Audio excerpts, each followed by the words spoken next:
12th chemistry experiment number 3. Aim to determine the effect of concentration of the rate of reaction between sodium thiosulfate and hydrochloric acid.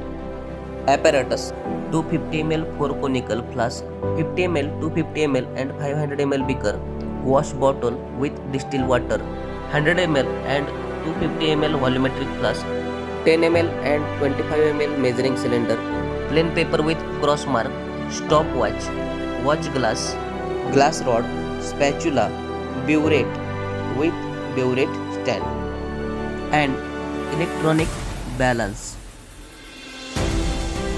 Chemical: sodium thiosulfate, concentrated hydrochloric acid and distilled water. Solution preparation: to prepare 250 ml 0.1 molar sodium thiosulfate solution. Place the watch glass on electronic balance. After placing the watch glass on electronic balance, tear the weight of watch glass. After tear the weight of watch glass, weight accurately 6.20 gram of sodium thiosulfate on watch glass.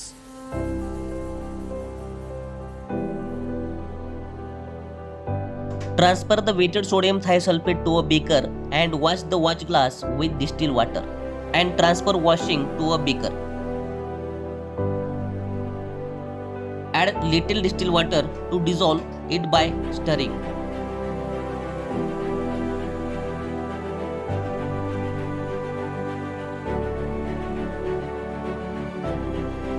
Transfer the solution of sodium thiosulfate from beaker to 250 ml volumetric flask. Wash the beaker twice with distilled water and transfer the washing to the 250 ml volumetric flask. Dilute the solution up to the mark on standard flask to make a volume of 250 ml. To prepare 100 ml of 1 molar hydrochloric acid solution. Add approx 50 ml of distilled water to a 10 ml of volumetric or beaker. Then carefully measure the calculated volume of concentrated hydrochloric acid approx 8.3 ml by using pipette or graduated cylinder. Slowly add the concentrated acid to the water with gentle stirring. Never add water to concentrated acid as this causes dangerous exothermic reaction. One more time mix the mixture and cool at a room temperature. Transfer the solution to the 100 ml volumetric flask. If beaker was used initially, rinse the beaker and any other equipment used with small amount of distilled water and add the washing to the flask. Add more distilled water to volumetric flask until the bottom of the meniscus precisely reached the 100 ml mark. Stopper the flask securely and invert it several times to mix the solution thoroughly and ensure a uniform concentration. Take a 4 conical flask to 50 ml, wash with water and label them A, B, C, D respectively.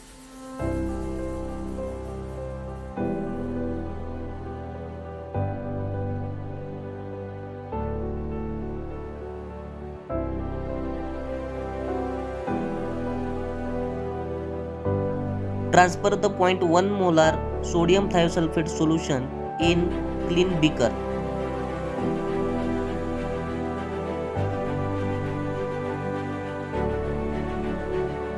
Wash the burette by using distilled water. After washing, rinse the burette with 0.1 molar sodium thiosulfate solution.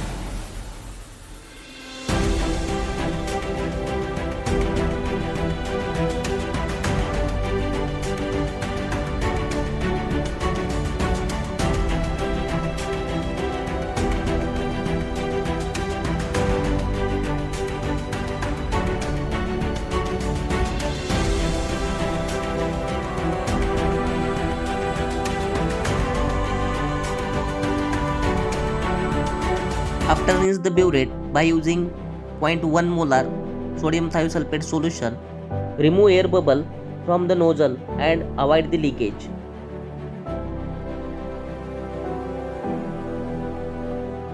Adjust the level of 0.1 molar sodium thiosulfate solution in burette up to mark with lower meniscus and fix it on a burette stand. वरती दर्शवलेल्या observation table प्रमाणे conical flask number 1 साठी 0.1 molar sodium thiosulphate solution 20 ml add करा. त्यानंतर 28 ml distil water add करा. अशा पद्धतीने conical flask number 1 तयार होईल. ज्यावेळेस आपण टायमर सुरू करणार आहोत त्यावेळेस 2 ml 1 मोलार हायड्रोक्लोरिक ॲसिडची ॲडिशन करायची आहे.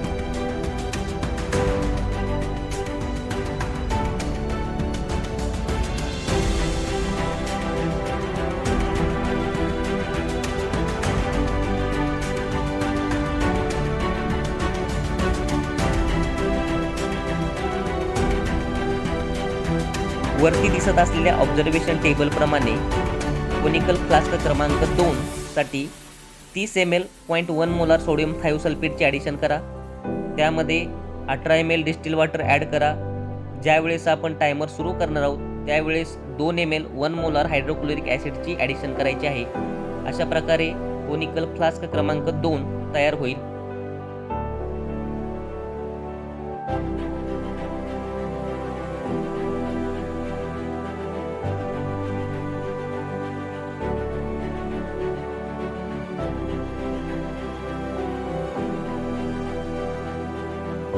पुढील ॲडिशनसाठी रिकामी झालेली 0.1 मोलार सोडियम थायोसल्फेटची ब्युरेट परत एकदा 0.1 मोलार सोडियम थायोसल्फेट सोल्युशनने 0 मार्कपर्यंत भरून घ्या.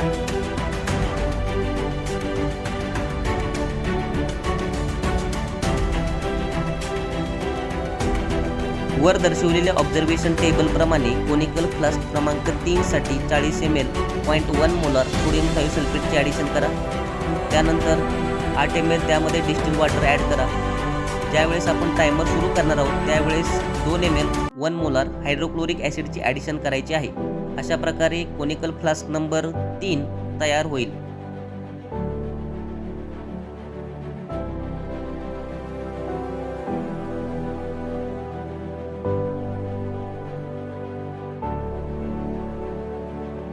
रिकामी झालेली 0.1 मोलार सोडियम थायोसल्फेटची ब्युरेट परत एकदा 0 मार्कपर्यंत भरून घ्या.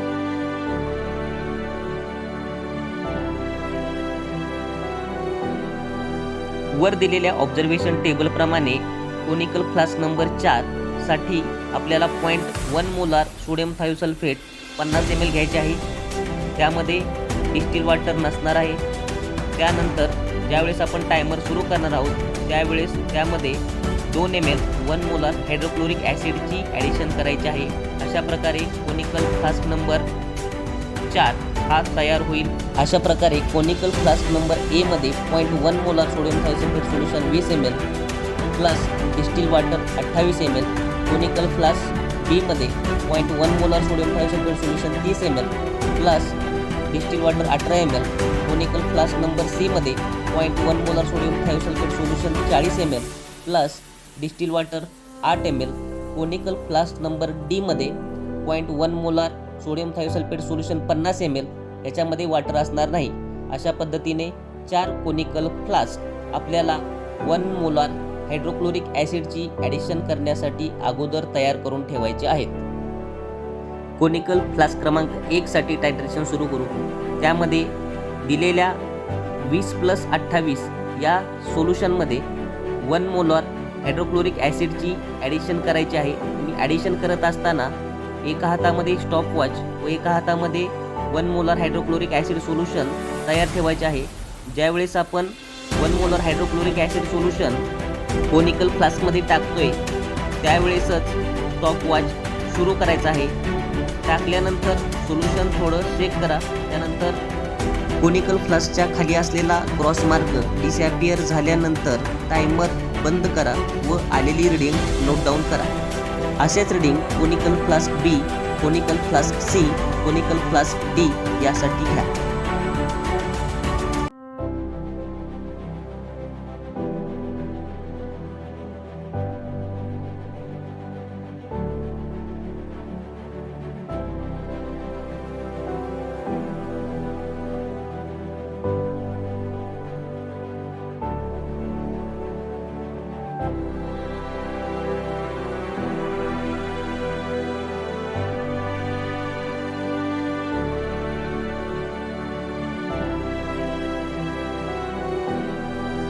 क्रॉस मार्क पूर्णपणे डिसअपिअर झाल्यानंतर टायमर बंद करा व रीडिंग नोट डाऊन करा.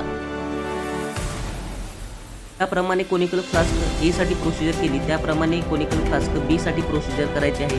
0.1 molar solution 30 ml, distil water 18 ml. Conical flask B साठी आपल्याला यामध्ये 1 molar hydrochloric acid solution 2 ml add करायचं आहे आणि ॲड केल्यानंतर ते सोल्युशन शेक करायचं आहे आणि शेक करून टायमर सुरू करायचा आहे. जोपर्यंत खाली ठेवलेला क्रॉस मार्क डिसअपिअर होत नाही तोपर्यंत टायमर सुरू ठेवायचा आहे. ज्यावेळेस क्रॉस मार्क डिसअपिअर होईल त्यावेळेस टायमर बंद करून आलेली रीडिंग घेऊन घ्यायची आहे.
क्रॉस मार्क पूर्णपणे डिसअपिअर झालेला दिसून येत आहे, त्यामुळे टायमर बंद करा व आलेली रीडिंग नोट डाऊन करा.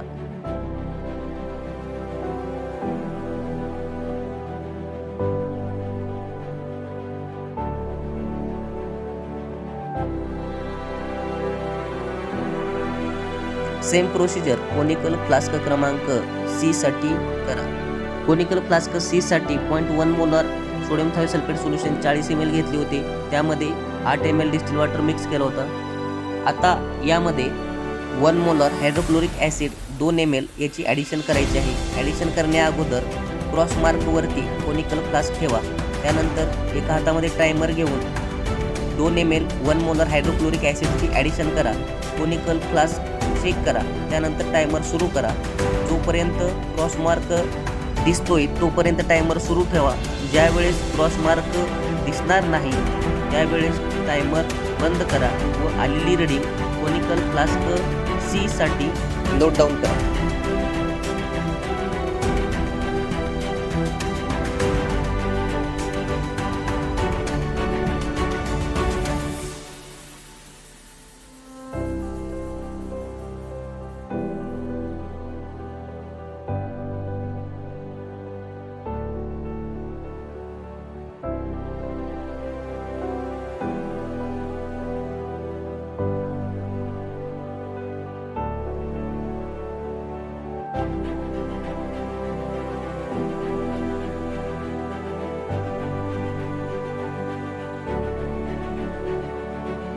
क्रॉस मार्क डिसअपिअर झालेला आहे, त्यामुळे टायमर ऑफ करा व आलेली रीडिंग नोट डाऊन करा.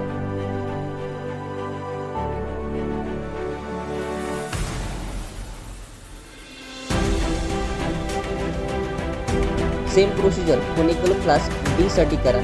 कोनिकल फ्लास्क डी साठी 0.1 molar sodium thiosulphate solution 50 ml आपण घेतले होतं. त्यामध्ये कोणत्याही प्रकारचं डिस्टिल वॉटरची ॲडिशन आपण केलेली नव्हती. म्हणजे तयार झालेलं सोल्युशन हे कोनिकल फ्लास्क डी साठी फक्त 0.1 मोलार सोडियम थायोसल्फेट सोल्युशन हे असणार आहे. यामध्ये आपल्याला 2 ml 1 मोलार हायड्रोक्लोरिक ॲसिडची ॲडिशन करायची आहे. ॲडिशन करण्या अगोदर कोनिकल फ्लास्क क्रॉस मार्कवरती ठेवा. क्रॉस मार्कवरती ठेवल्यानंतर एका हातामध्ये टायमर व दुसऱ्या हातामध्ये 2 ml 1 मोलार हायड्रोक्लोरिक ॲसिड घ्या. त्यानंतर 1 मोलार हायड्रोक्लोरिक ॲसिडचे ॲडिशन करा. कोनिकल फ्लास्क शेक करा आणि टायमर सुरू करा. जोपर्यंत क्रॉस मार्क दिसतोय तोपर्यंत टायमर सुरू ठेवा. ज्यावेळेस क्रॉस मार्क डिसअपिअर होईल त्यावेळेस टायमर ऑफ करा व आलेली रीडिंग नोट डाऊन करा. अशा पद्धतीने कोनिकल फ्लास्क ए साठी, कोनिकल फ्लास्क बी साठी, कोनिकल फ्लास्क सी साठी आणि कोनिकल फ्लास्क डी साठी रीडिंग घ्या. Calculation.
Result. Probable Viva question for board practical exam.